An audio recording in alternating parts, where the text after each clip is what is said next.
warahmatullahi wabarakatuh. Kembali lagi dengan saya Yulia Febrianita. Kali ini saya akan membahas tentang tren keperawatan di masa yang akan datang. Seperti kita tahu, seiring dengan era reformasi dan era globalisasi di Indonesia saat ini, dan juga diikuti dengan perubahan pemahaman terhadap konsep sehat sakit, lalu kemajuan ilmu pengetahuan dan teknologi, serta penyebaran informasi tentang determinan kesehatan yang bersifat multifaktori. Nah, kondisi ini mendorong pembangunan kesehatan nasional ke arah paradigma baru, yaitu paradigma sehat dengan pengetahuan dan terampil. Nah, salah satu tolak ukur kualitas dari perawat di dunia internasional adalah kemampuan untuk bisa lulus dari ujian kompetensi keperawatan. Nah, ada berbagai banyak ujian kompetensi di negara-negara lain istilahnya. Dalam hal ini, kualitas dan kemampuan perawat Indonesia masih sangat memprihatinkan. Meskipun di Indonesia itu sendiri telah dilakukan yang namanya uji kompetensi, tetapi masih berada juga pada level yang rendah. Hal ini menunjukkan pentingnya pendidikan terhadap perubahan keperawatan yang akan terjadi di masa yang akan datang. Oke, mari kita simak apa aja sih tren isu keperawatan itu di masa yang akan datang.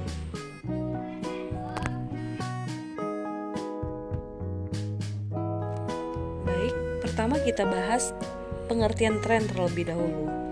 Nah, tren itu adalah sesuatu yang sedang dibicarakan oleh banyak orang saat ini dan kejadiannya berdasarkan fakta. Nah, apa saja tren keperawatan nanti akan kita lihat. Setelah tahun 2000, dunia itu khususnya bangsa Indonesia memasuki era globalisasi. Pada tahun 2003, era dimulainya pasar bebas ASEAN di mana banyak tenaga profesional keluar dan masuk ke dalam negeri. Nah, pada masa itu mulailah terjadi suatu masa transisi atau pergeseran pola kehidupan masyarakat, di mana pola kehidupan masyarakat tradisional itu berubah menjadi masyarakat yang maju. Nah, pada masyarakat yang menuju ke arah modern ini, terjadi peningkatan kesempatan untuk meningkatkan pendidikan yang lebih tinggi, peningkatan pendapatan, dan meningkatnya kesadaran masyarakat terhadap hukum dan menjadikan masyarakat lebih kritis. Kondisi itu berpengaruh kepada pelayanan kesehatan, di mana masyarakat yang kritis tentunya dia menghendaki pelayanan yang bermutu dan diberikan kepada oleh tenaga yang profesional.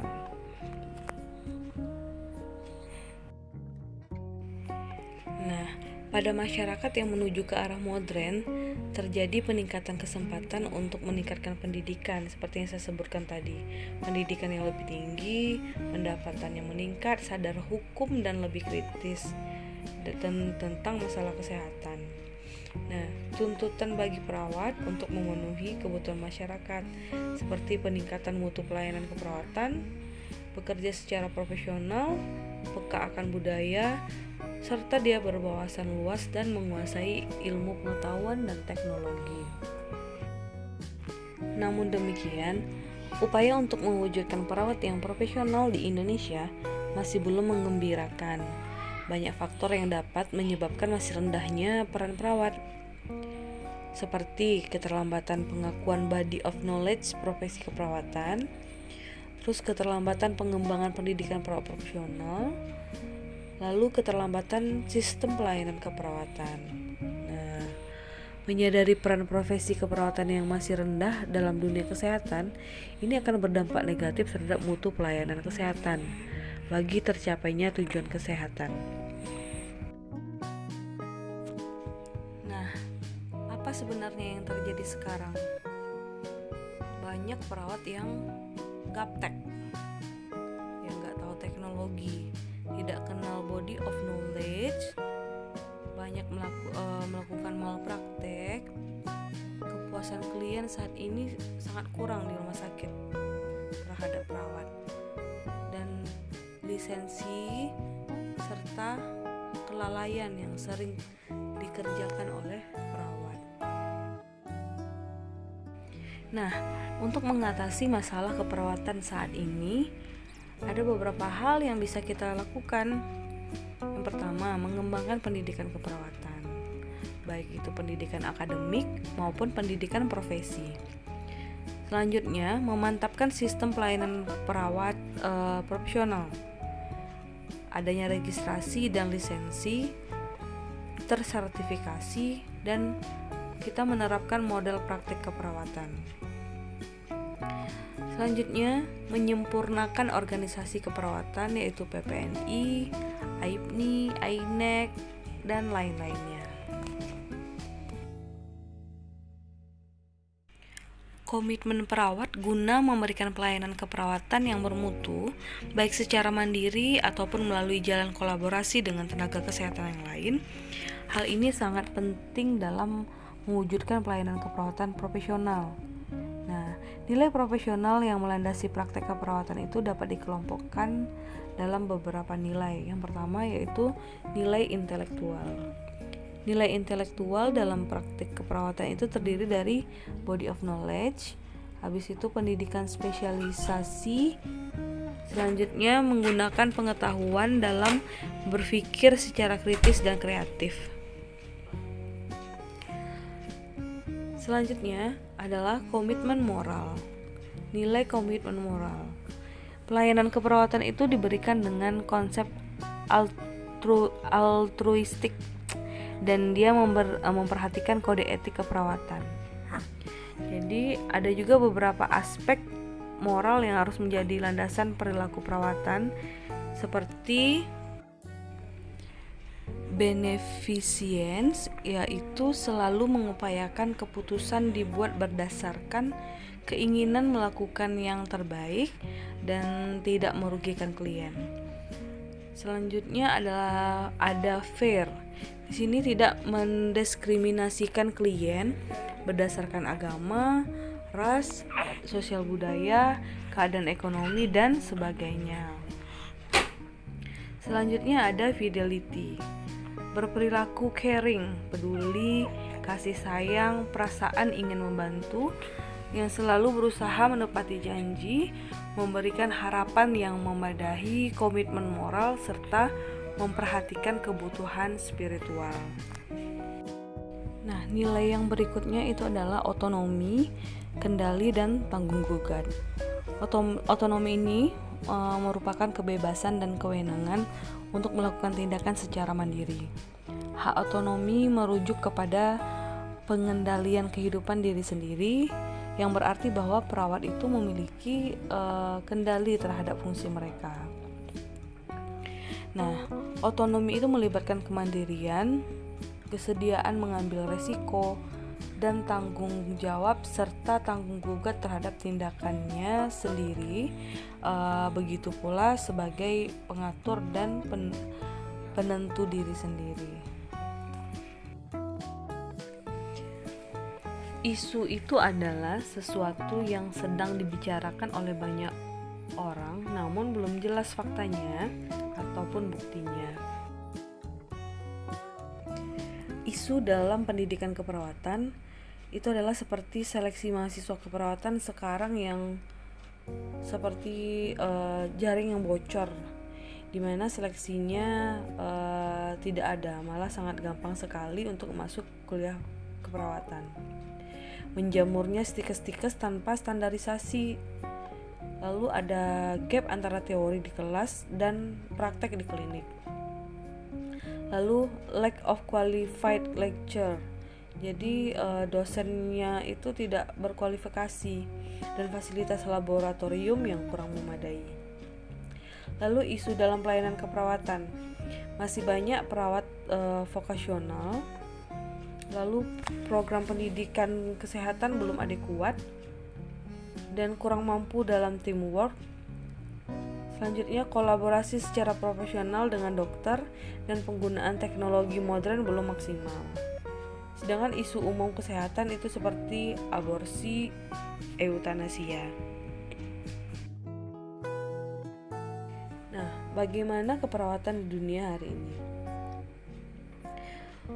Sekarang sudah ada manajemen komunikasi dalam keperawatan yang baik.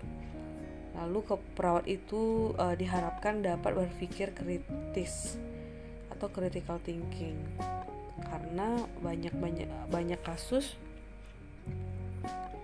yang memang harus membutuhkan seorang perawat itu dapat berpikir kritis. Selanjutnya, adanya pengobatan alternatif dan komplementer. Jadi sekarang sangat berkembang yang namanya pengobatan komplementer. Dan karena banyaknya bencana-bencana, banyak keperawatan bencana yang bermunculan. Terus di dunia ada yang namanya NCLEX test, dan sekarang ini di dunia keperawatan itu sering melakukan yang namanya evidence based practice. Nah, banyak terjadi permasalahan kesehatan lintas batas. Jadi dengan permasalahan itu sangat diperlukan yang namanya kerjasama yang baik antar negara. Nah, kita berbicara tentang globalisasi. Sekarang terjadi peningkatan perdagangan dan peningkatan perekonomian. Tetapi terjadi namanya kesenjangan derajat kesehatan. Jadi derajat kesehatan itu terjadi kesenjangan. Lalu pemilik transnational company beserta para pemodalnya adalah yang paling diuntungkan, bukan masyarakat pada umumnya. Itu yang terjadi di globalisasi saat ini. Nah, globalisasi di dalam keperawatan. Tantangan internal profesi keperawatan itu adalah meningkatkan kualitas sumber daya manusia, tenaga keperawatan yang sejalan dengan yang telah disepakatinya bahwa keperawatan adalah suatu profesi, sehingga perawat itu dituntut untuk memberikan pelayanan yang bersifat profesional. Nah, tantangan eksternal profesi keperawatan itu adalah kesiapan profesi lain untuk menerima paradigma baru yang kita bawa. Globalisasi tentunya akan berpengaruh terhadap perkembangan pelayanan kesehatan, termasuk juga di situ adalah pelayanan keperawatan. Karena pelayanan keperawatan itu tersedianya alternatif pelayanan dan adanya persaingan penyelenggaraan pelayanan untuk menarik minat pemakai jasa. Jadi banyak karena pendidikan masyarakat sekarang yang tinggi, jadi masyarakat tersebut akan memilih tempat berobat yang berkualitas atau bermutu untuk memberikan jasa kepada mereka terkait jasa kesehatan. Jadi untuk hal ini tenaga kesehatan, khususnya tenaga perawat, diharapkan untuk dapat memenuhi standar global tersebut agar dalam memberikan pelayanan itu dia dapat bersaing dengan perawat-perawat yang lainnya di dunia. Persaingan sangatlah ketat karena dengan adanya globalisasi ini itu sangat berkemungkinan para perawat di luar negeri akan masuk ke Indonesia. Jadi ketika perawat luar negeri sudah masuk ke Indonesia dan masyarakat Indonesia yang sudah berpendidikan baik, tentu dia akan lebih memilih perawat-perawat yang bermutu dan berkualitas. Dan kemungkinan instansi-instansi akan memakai perawat-perawat yang berkualitas tadi. Jadi kita sebagai perawat Indonesia harus dapat bersaing agar kita dapat bertahan di negara kita ini. Nah, agar dapat bersaing di dunia, perawat itu memiliki berbagai macam tantangan internal maupun eksternal.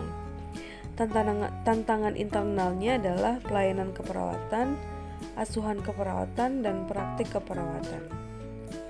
Karena pelayanan keperawatan tentu kita harus mengikuti perkembangan zaman. Begitu juga asuhan keperawatan serta praktik keperawatan.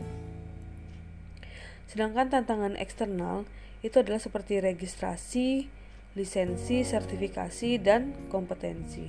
Jadi kita harus mendapatkan registrasi, lisensi, dan sertifikasi dan mengikuti kompetensi agar dapat bersaing dengan dunia sekarang ini. Indonesia merupakan negara yang cukup diminati oleh negara asing. Pertama, karena dia memiliki potensi pasar yang besar terkait dengan jumlah penduduk yang besar.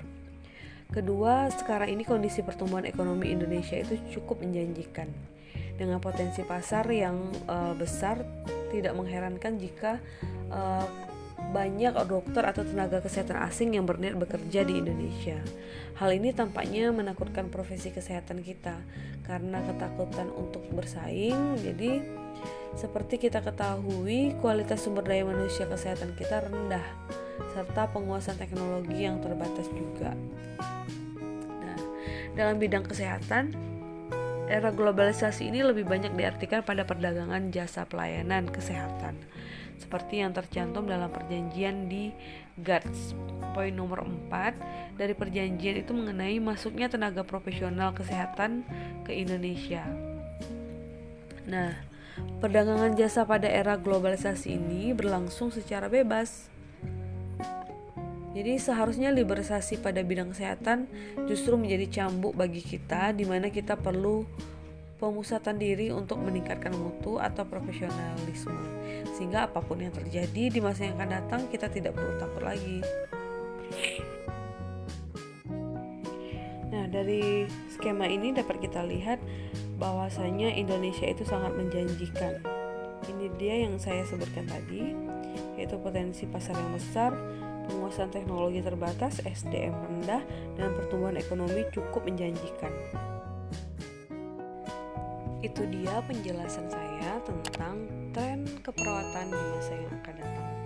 Mudah-mudahan dapat dipahami dan bermanfaat bagi kita semua. Sekian dari saya. Assalamualaikum warahmatullahi wabarakatuh.